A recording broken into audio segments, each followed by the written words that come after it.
Okay, so at this point, we spent a little while going over fractions. We've done addition, subtraction, we've multiplied, we've divided.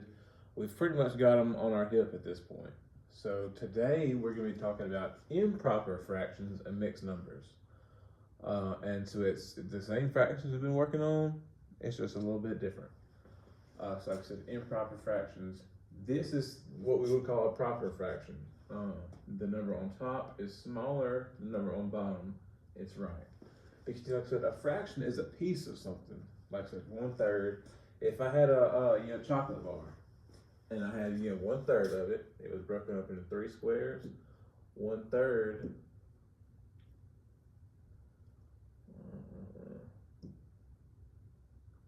There we go. Okay. 1/3 would be one of the 3 squares in this candy bar. So that's how we would visually represent 1/3. But what about 4/3 over here? Because see, we have 2/3 and we got 3/3. Well, we got 3/3. But 4/3, what are we run out of chocolate. How are we gonna get 4/3 if we only have 3 squares? We're gonna have to get another chocolate bar. And so that's exactly what we would do. There would be a second bar broken up into 3 pieces, and we would have another one. And that's how you would represent 4/3. And so that's kind of, like I said, we know that something like that, 3/3 is equal to 1. And that's pretty much what that is. 3/3 is equal to 1. In this case, it's 1 bar. But that's this one right here. That's our 1, 2, 3/3.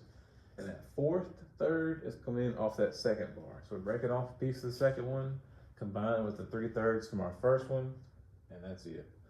So that's a good way to visualize it. But now let's talk about how to actually work them out.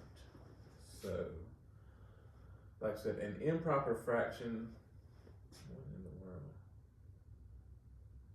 An improper fraction is when the number on top is bigger than the number on bottom. So something like this is 4/3. Some people call them top-heavy fractions, if that helps you remember it. But yeah, pretty much the number on top is larger than the number on bottom.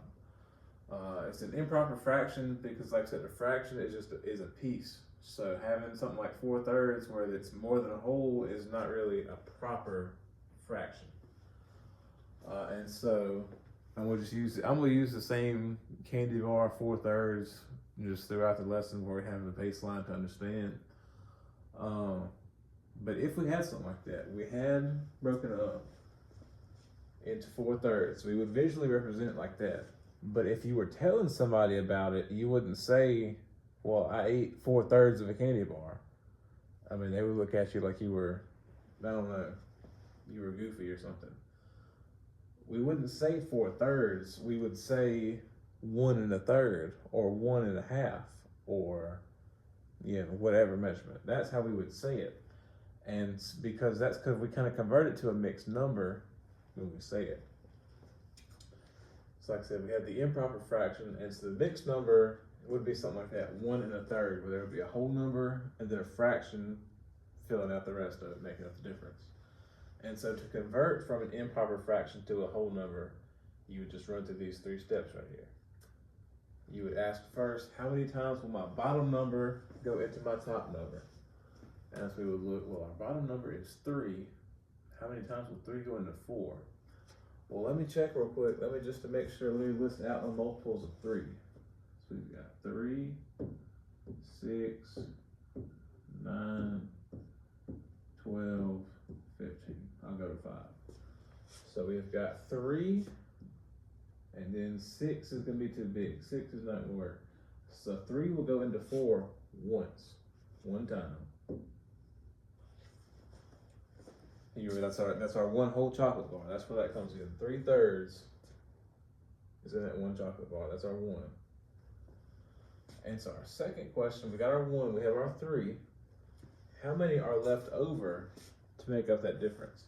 So if you have our 3 right here, 3/3, how many more do we need before we get to 4/3? And so in this case, like I said, 3 times 1 is 3. So 4, we pretty much just take the difference. So 4 minus 3 is going to be 1. So we're going to put 1 right here. And then the last step is to just keep the bottom. So we're talking about 4/3 because our chocolate bars are broken up into thirds. So we're talking about 4/3. So just put a 3 on the bottom. And that's all you do to convert it. 4/3 is equal to 1 whole chocolate bar and then 1/3 of another one. And that's it. Like I said, 4/3 is equal to 1/3. That's how you would convert from an improper fraction to a mixed number. And 9 times out of 10, that's what you're gonna do because there's no reason, like I said, it's improper. There's no reason why you would want to have an improper fraction, but just on the test or on the quiz or something, just so you know how to, we're gonna convert, we're gonna convert 1/3 back into 4/3. Because like I said, we got the same chocolate bar. We've got 1/3, 1 and 1/3. And we still got 3 steps, but this time, and like I said, we're kind of going backwards. We're doing the bottom number, our 3 right here, and we're gonna multiply it by our whole number, which is 1. So 3 times 1 is 3. Step 2, we're gonna add our number on top, this 1 right here. And so 3 plus 1 is 4. And then just like we did to get it to a mixed number, we're gonna keep our original bottom number, which is 3. So 1 and 1/3 is equal to 4/3. And 4/3 is equal to 1 and 1/3. So like I said, you can go both ways with it. You can go either way. It's all equal. It's just a different way of presenting the material. Like we talked about, at the very beginning of the fractions, whether I'm saying 1 and 1/3, or if I'm writing out a 1 and 1/3, or if I'm drawing in a chocolate bar and shading in 1 and 1/3, it's all equivalent. All that's changing is the way we're talking about it. And so I have some practice questions real quick. We'll just run through them.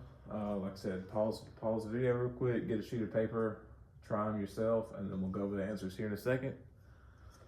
And so like I said, we just multiply. How many times will this go into my top? Well, we can see 8, 16, 24, 32. Okay. Well, I got 8 and I got 16. That'll go. 24 is too big. It's bigger than 19. But 16 will work. So that's 2. So we got those. So that's 16. How many is left over between 16 and 19? We can count up. We can say 17, 18, 19. So that's going to be a 3 up here. We're going to keep our bottom number. And so number 1, 19/8 is going to be equal to 2 3/8. And so number 2 right here, we have 24/3. And it's just going to be the same thing. How many times will my bottom number go into my top? Well, let's see. We've got 3, 6, 9, 12, 15, 18, and 24. And I don't think we got 21 here too. I forgot about that.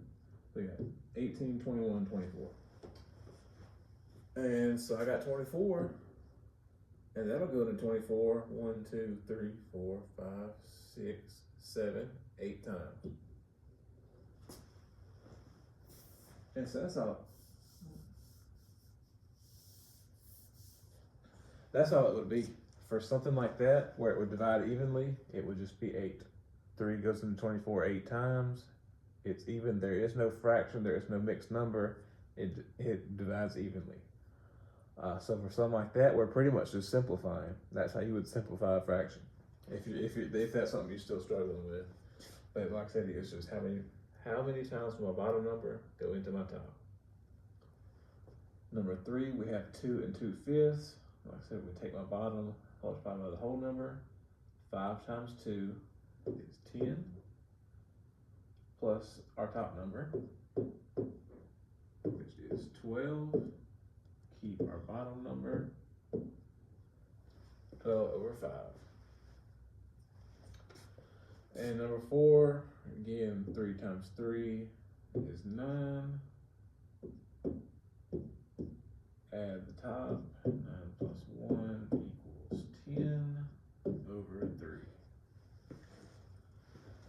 And so that's 2 improper fractions to mixed numbers, and that's 2 mixed numbers back to improper fractions. So hopefully that's plenty of practice. Hopefully you got it, and hopefully you're familiar with it.